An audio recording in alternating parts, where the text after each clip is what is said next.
Welcome back to the channel, everyone. Thank you for stopping in. Today, we have a knife coming from Remette Knives to check out, and I'm really excited about this one. Thank you to them for sending it in for us all to get a look at. While we open this feller up, make sure you are subscribed here to the channel. I release daily knife and EDC content, and hit that thumbs up button. That helps push this video out there to more people, and let us know what you're carrying in your pockets today down in the comments. So we have our zippered pouch here and microfiber cloth, and then we have our knife. And this is going to be called the RTBEE, and then there is a designation at the end of this one, which is G, and I think that just stands for this is a G10 variant. They also have one that is in titanium. Now, oddly enough, I've been able to avoid watching any type of content on this knife right here, you know, in hopes that I would be checking it out someday. And here we are, but I don't know anything about this knife. I do know that we have a toothpick housed in here, and I remember initially thinking that looks like a really nice filler tab for the pocket clip, right? Just from photos. But then I learned, hey, they have a toothpick in here, so it won't be left-hand friendly, at least left-hand carryable, but you do have that really cool option for that toothpick there. We'll see if that's titanium here in a moment. I think, well, we'll check it now. I think that it is. It's either titanium or aluminum, but I'm going to guess that it's titanium. It looks like it is. And then there's some nice texture there, and it's not just going to, you're going to have to pull that out of there. So that's pretty cool, and that's a healthy looking pick there. G10 backspacer, integrated lanyard post there. We have some weight relieving holes here. Nice deep carry clip. It's recessed. So are the screws. And then we have studs and a rear flipper for deployment.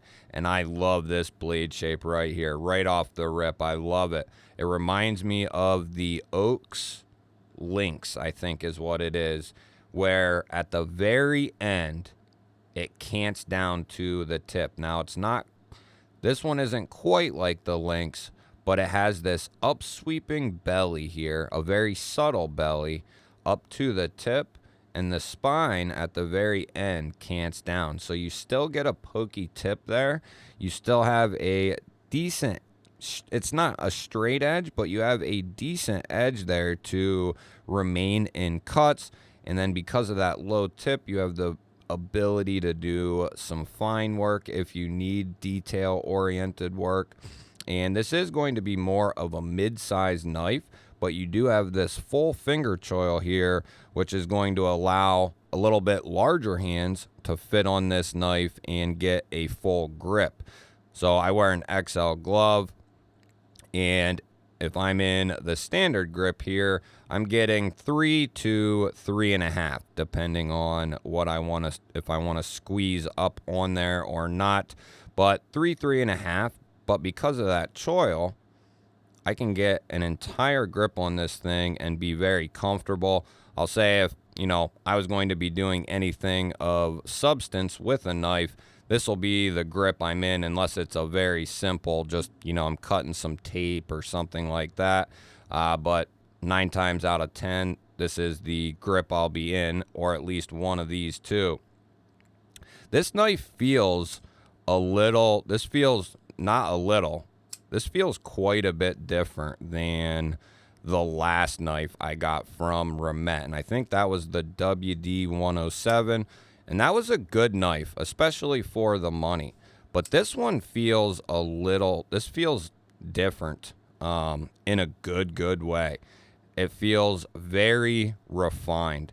Just the finishing of everything, it feels very refined. The action is really good. They have that detent tuned very nicely. Oh, it's so good off those studs. Off the flipper, it is good as well. Very nice. Sometimes companies, certain designs struggle with that. They'll struggle with a stud or hole and a rear flipper or a front flipper even. It's hard for the companies to get that detent right. And when a company gets it right, whew, this is good, guys. Look at that. I lollygagged it and it still popped out.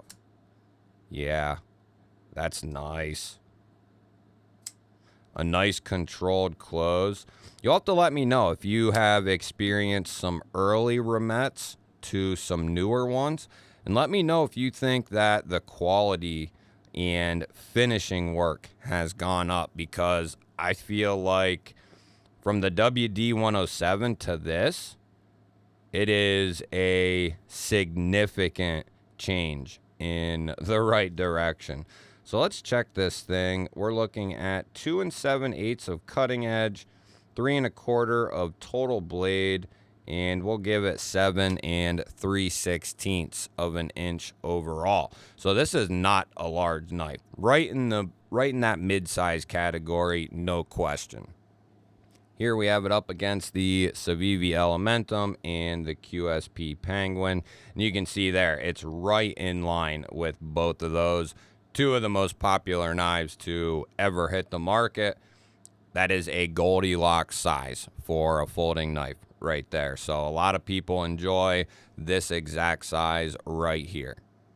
And up against something like the 20.5 and the Ritter Hogue here, it is going to be quite a bit smaller. I mean, it's close to the 20.5, especially in blade length. It's a little short, but it's going to be smaller than both of these and quite a bit smaller than the RSK. And here up against the Para 3 and the Paramilitary 2, going to be right in line with that Para 3 size, just a little short on the handle. As far as the weight is concerned, it's not real heavy. We do have steel liners. I believe those are steel. Yeah, those are steel, but they are finished very nicely.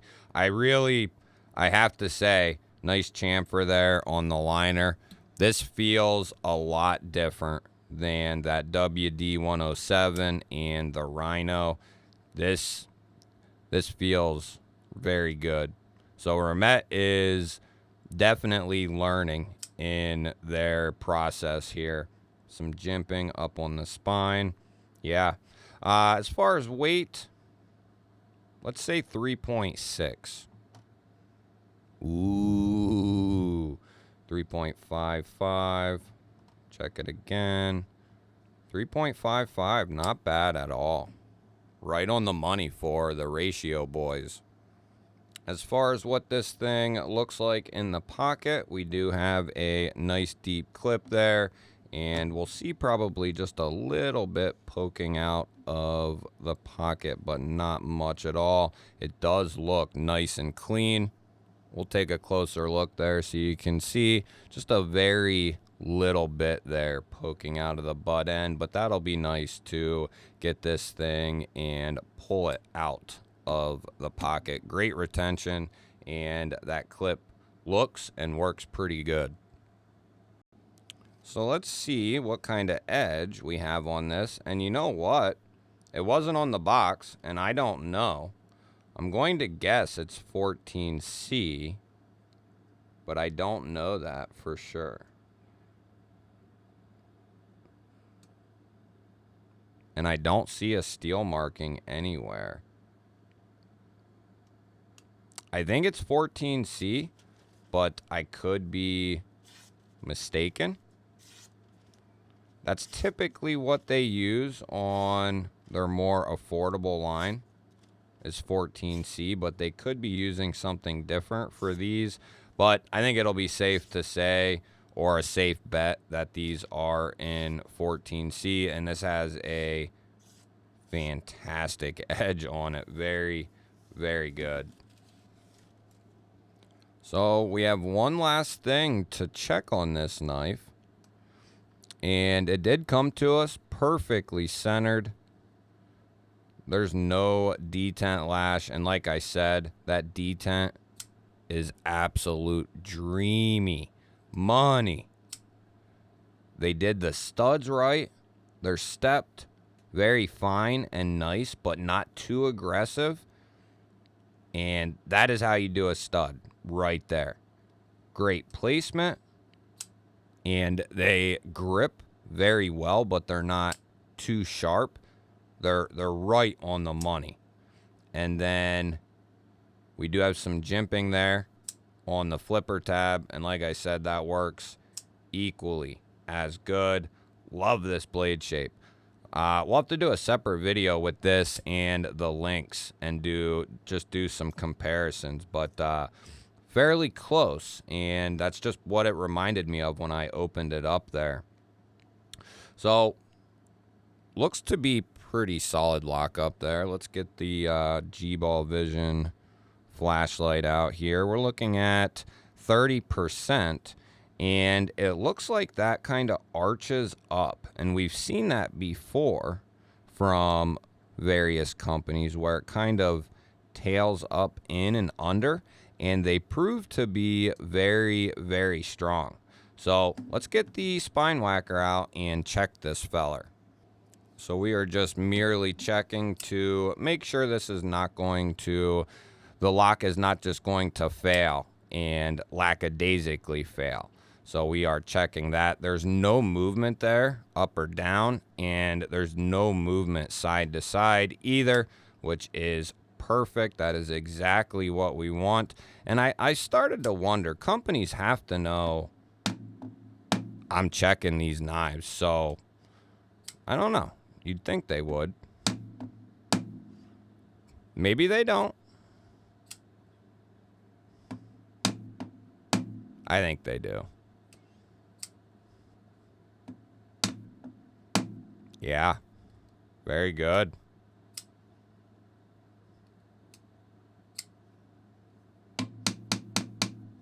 Very good. Make sure it didn't move. Looks good. Didn't go anywhere. And I've heard, I've heard the asinine statement that every time you do that, it destroys the... No, it doesn't. No, it doesn't. Now, if you take it and smash it as hard as you can into something, then yeah, you'll probably start shearing some metal off. But doing that is not... If it does, something's very wrong in there. Your liners or your blade is softer than poo. So, just wanted to, I love to run off on tangents, but just doing some light taps on that. If that affects the knife in some way, something's probably not right. Whether it's failing, steel shearing, titanium shearing, if something's going on from you just giving it a very simple tap, something's going on in there, okay? The knife should be able to withstand that, right? And this knife does. And this knife, you want something that feels... I don't know what they are doing. I'm going to have to get some of my other Remettes out, but they're doing something new that really, they start putting some satin finishes on these, and oh man, would this be fire. It's good now. It's great. But just some subtle tweaks, and this, if this had a satin blade... Oh, man. With the satin hardware and stuff. Or go to the extreme and do like a heavy acid wash on the blade and do satin hardware. That would be amazing as well. But just some, just some food for thought. But this knife is head and heel above any Remette in the budget range that I've checked out, period.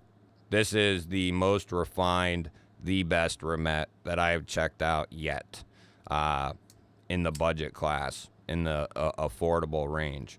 This thing is ridiculous. So, yeah, if you like that size, that profile, that might be a great option. Like I said, I'll have what I can linked down in the description. Let me know what you think of this Remette RTBG here. Love hearing from you guys, and let me know if you've experienced the same thing I am with this knife.